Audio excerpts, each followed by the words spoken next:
Last year I made 7 million, didn't have to do it.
And Brent, finally it's here, the first game of the season. These players, like us, look like they were itching to get this game underway. Oh, man, all the prep.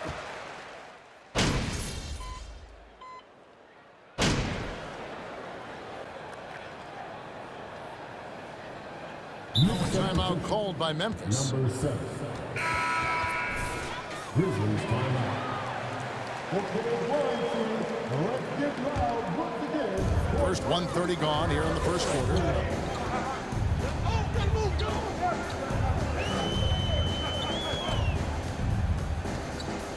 Jackson setting the pick here for Morant. Bucket number 3. He's a perfect 3 for 3 to start. The delicate touch on display there. Gotta love when Morant lets that floater fly off his fingertips. Beautiful. And that outstanding drive and finish brought to you by Mobile One. And the awareness of his footwork and body on that drive. Wow. 6 on the shot clock. Inside. Here's MP. And he can't bank that one in. Memphis has gone 1 of 2 from long range in the first quarter. It seems like, Brent, it's been a long time we've been asking, could this be the year the Knicks turn it around? I think, Kevin, though, it's about not just turning it around. It's about being a viable.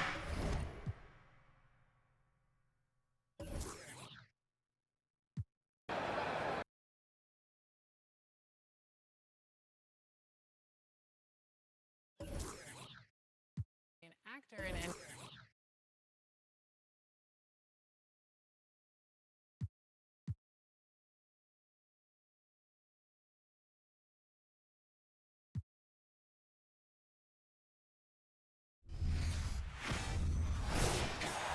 There is nothing.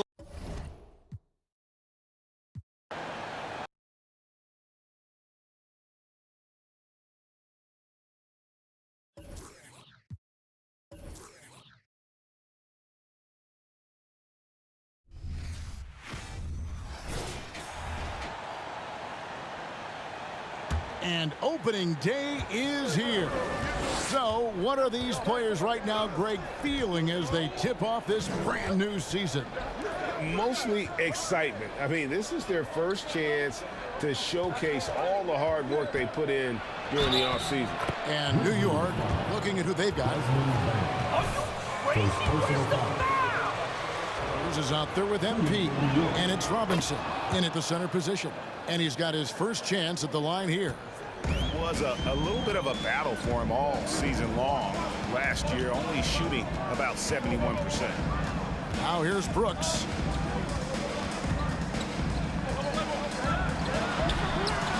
And the layup's good off the glass. And there's a little size to Brooks, 6'7", and he can get it done against good D inside. Pass to MP. In the corner, Barrett with it. MP against Bane. MP, no good. And so it's Bane with it. He'll bring it up for the Grizzlies. First chance here in their inaugural game of the season to go up against New York. Yeah, an interconference matchup, and these are two teams at different ends of the spectrum as far as the talent is concerned. And he gets it to go. Those defenders just look a little bit gassed. I mean, they're getting pushed around on that low block. Well, if you poll players on who they think the strongest guy in the league, I'm pretty sure Steven Adams would be a top pick. Now Morant after the missed three from MP. Morant outside. From 12 feet out.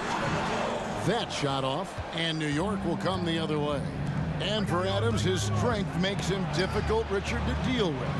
Oh, yeah, it's the absolute worst. He sets some of the hardest screens in the league, and he's been one of, if not the best offensive rebounders for over the last decade. Look, it takes multiple people to box out that large human. And the basket is good. Barrett's got 7 points. There's a minute left to play in the first quarter. Now Morant. He has 7. At the elbow, it's Jackson. Robinson with the block. And now the Knicks on the break. MP with the ball. Nice D from Brooks. His leads have gone 6 of 12 from the field here in the first quarter. Bane with it. Now defended by MP. And he throws it down hard with one hand. One of the most dynamic passers to enter this league in a while. Morant, this man is in full control of the offense. And here's MP for 3.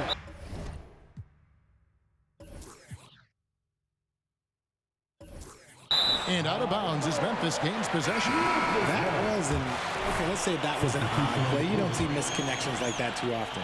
So Memphis ends up going with the new group. Then for the Knicks, Toppin Heath's jacked in for Mitchell Robinson.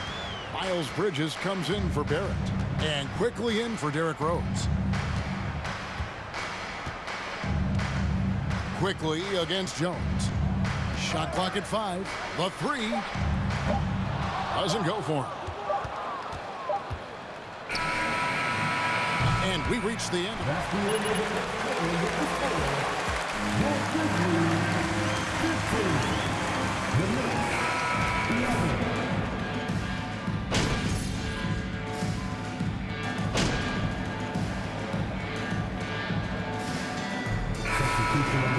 For right now for the Knicks. And New York looking at who they've got. Randall and Robinson will be the inside pair. Sharing the wing spots, Fournier and Barrett. And it's MP in at the point guard position. Jackson misses. Knicks trail by 10. And Greg, starting your career with the Knicks, what's the pressure like playing in New York City? I tell you, the amount of media following you, the size of the city, it can be intimidating. But if you win, man, there's nothing like playing in New York. That's a second, and I think they'll keep him in, but he's got to be careful. A third, and he'll sit for the rest of the half. Grizzlies making a switch here. Clark's checked in. Now, here's MP. Randall down low. He's against Clark. Randall with the bucket. You know, they like Randall to be an offensive presence in the paint. They want him to be an option on every possession. And that was the Mobile One drive. Well worth a second look. And a bucket like that one might be just what they need to cut into this lead. It's time now to hear from our Hall of Fame reporter, David Aldridge. What's the latest, David? Thanks very much, guys. Growing up, Mitchell Robinson didn't play basketball, but a 7-inch growth spurt in the 8th grade changed things. He fell to the 36th pick overall in 2018, but his physical tools have made him a presence. One key to his success, he says, just run the floor. If you're the first man down the court, you can get the ball. Kevin, that sounds pretty simple to me. It does to me, too. Keep it simple and use that athleticism. David, thanks. Now here's Randall, following the miss by Ja Morant. Bane looking around. Pass to Brooks. And here is Adams. And it's good. Assisting on the play was Brooks. Adams has got his second basket of the night. And this is where Adams has the biggest impact. The closer to the basket, the more effective he is. MP kicks to Randall. 17 seconds left to play here in the half. The three from MP. The Grizzlies pull it in. They've held a 12-point lead early. Their next game is at the Rockets Arena in Houston for a game with the Rockets. That'll be the first half of a two-game trip. So flashy with the rock. And so it's Memphis with a 10-point lead. Some breathing room heading into the break. And it's been their rugged defense setting the tone. Right back after this break. Hello and welcome. Before we take a look at the action from the first half, a brief overview of some upcoming games. And looking at the Rockets matches, they clearly have the advantage, but they have to maintain their focus and execute, Ernie. Looking forward to seeing how that one plays out, that's for sure. Moving along, let's talk about the great first half of play we saw from Ja Morant. That's apparent from the numbers, Kenny. Yeah, very apparent. I mean, efficient scoring from him in the first half, that's helping his team. Listen, when I say a word like apparent, you don't have to repeat it. You're not apparent. That is more than enough of us. Let's send you back to the game. Kevin Harlan and crew with the second half.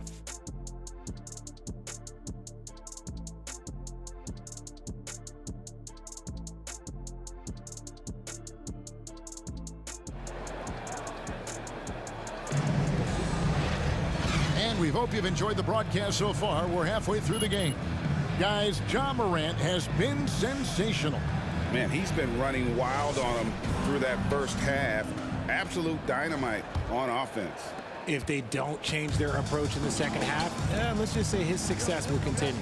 A chance here to...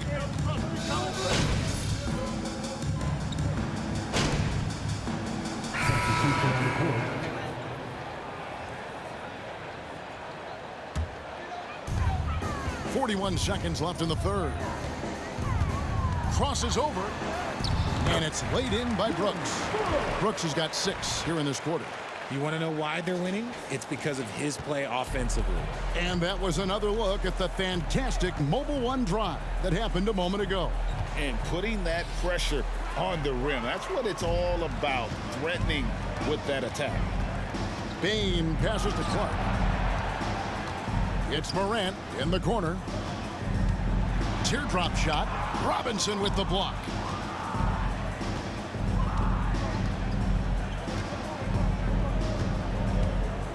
On the wing, MP. Fournier, that's for 2. Another miss, and they desperately need a bucket. Your Grizzlies, 60. The Knicks, 23. Your Grizzlies, Houston.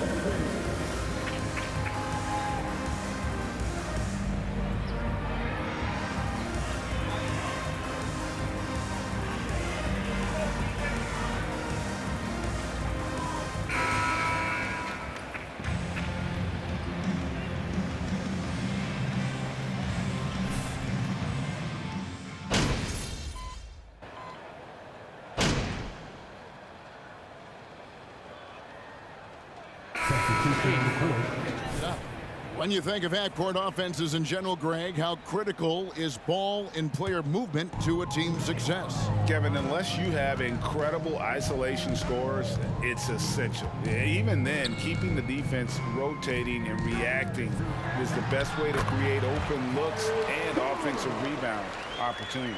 And New York, looking at who they've got, we've got Evan Fournier. Miles Bridges is out there with Obi Toppin. Then it's MP. And it's Reddish in at the 3. Now here's Fournier. Back to MP.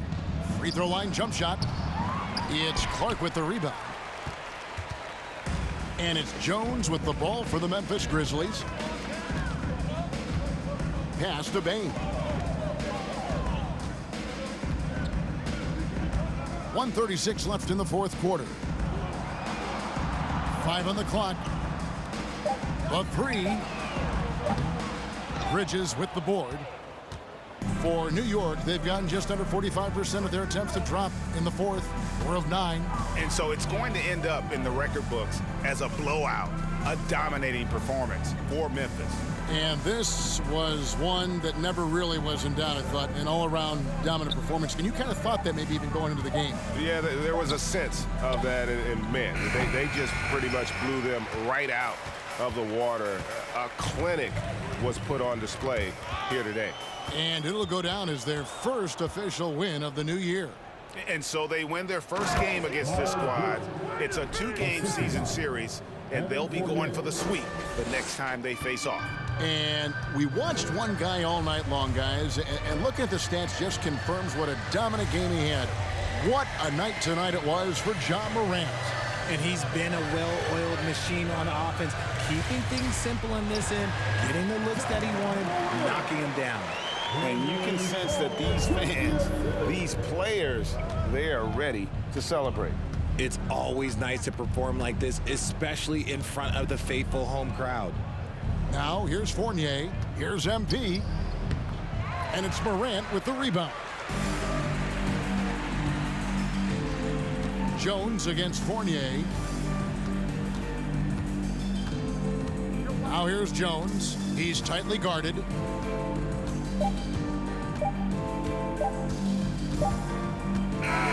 So no problem for Memphis as they get the win. Grizzlies 81.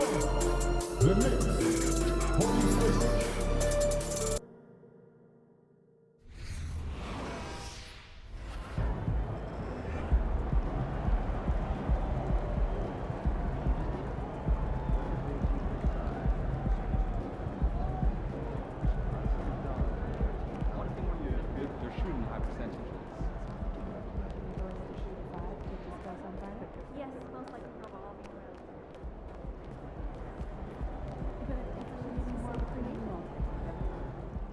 Hey, MP, you're needed in the press room.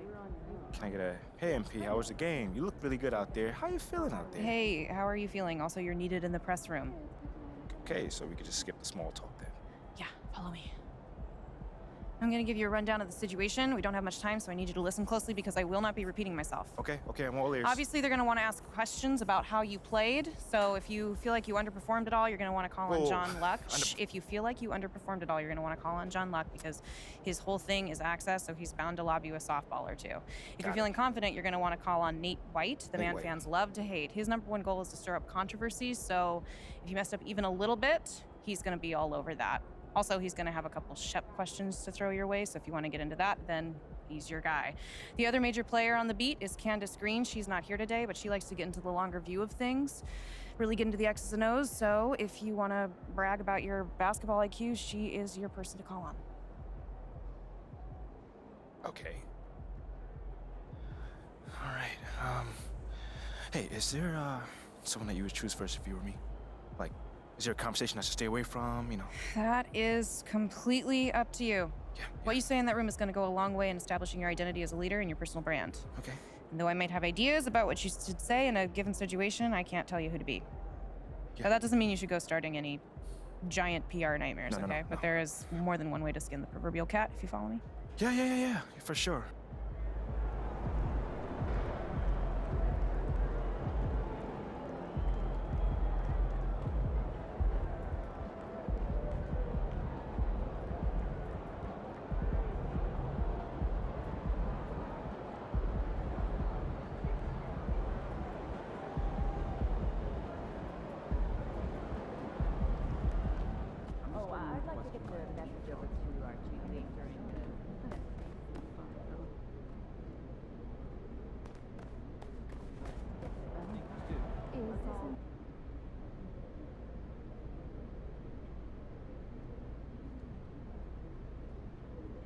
Hey, everyone.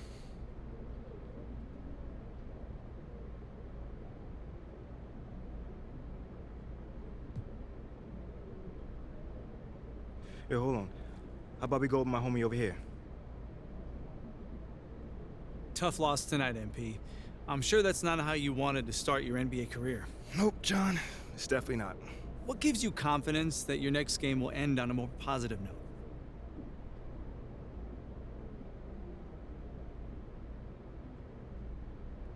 The work I put in. I take my craft seriously, and I maximize my efforts each and every day. So if the results aren't there, that's unfortunate, but I always make sure I put myself in the best possible position to succeed. The results will come. So your preparation gives you confidence. Makes perfect sense. Wishing you luck in your next one. Appreciate it, John.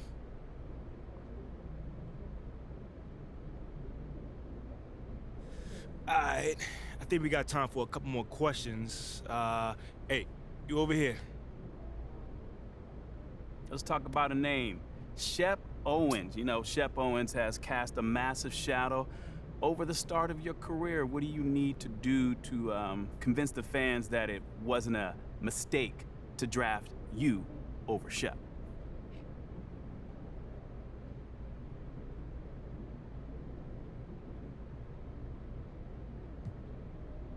Man, I can't think about it like that. I mean, my job is to perform the role that I've been given to the best of my abilities.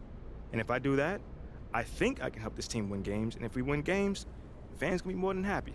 Okay, well, let me play the devil's advocate on this one.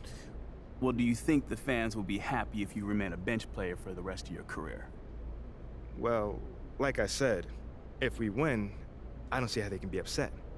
I mean, obviously every player in this league wants to start, and I'm no different, but winning comes first, man. And as long as we win more games than we lose, I'm sure they're gonna be more than happy, you know? These fans are smart, man, and they recognize that it takes an entire team to win, not just one great player. You know, a great starting lineup with zero depth is gonna have a hard time making a championship push. And that's our goal here. Compete for championships. That's it. All right, that's it for today. Until the next time, y'all.